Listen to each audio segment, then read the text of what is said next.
We're going to meet Viktor Frankl, the internationally famous psychiatrist, writer, and lecturer. He deals with the most common ailment of our time, meaninglessness. The survivor of 4 concentration camps, Viktor Frankl speaks from a profound understanding of man. He says life does have meaning in any and all circumstances. We can learn from Auschwitz, he says. From the Holocaust comes a message of hope. The lesson one could learn in Auschwitz and in other concentration camps in the final analysis was those who were oriented toward a meaning to be fulfilled by them in the future were most likely to survive. And this has been confirmed afterwards by American Navy and Army psychiatrists in Japanese prisoner of war camps, in North Korean prisoner of war camps, recently in North Vietnamese prisoner of war camps.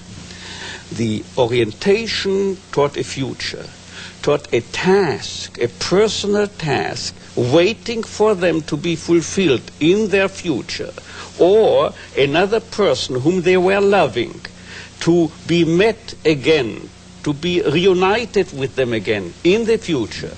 This was what was decisively upholding these people.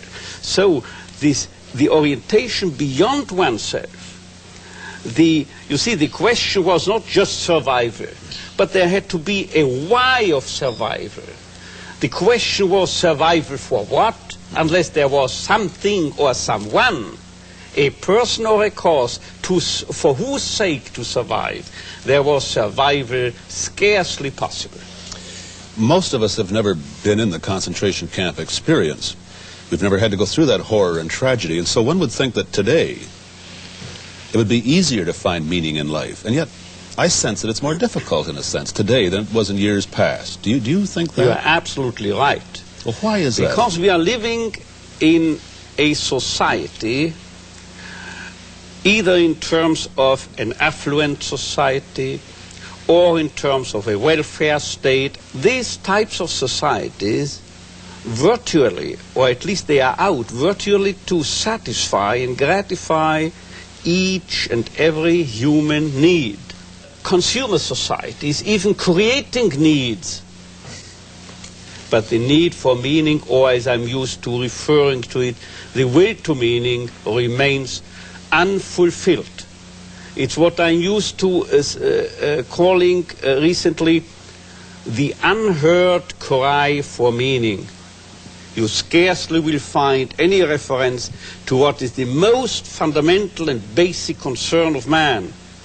Neither pleasure nor happiness, nor power or prestige, but originally and basically his wish, his desire to find and fulfill a meaning in his life, or for that matter, in each single life situation confronting him.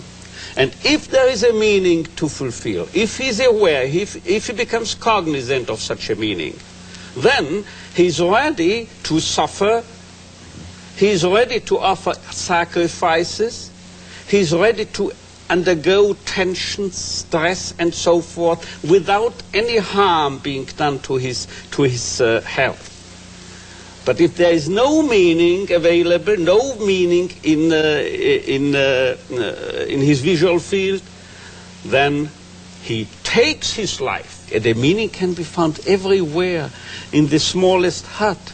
On the other hand, you find people who are millionaires and milliardaires and billionaires, and they have no meaning. They kill themselves.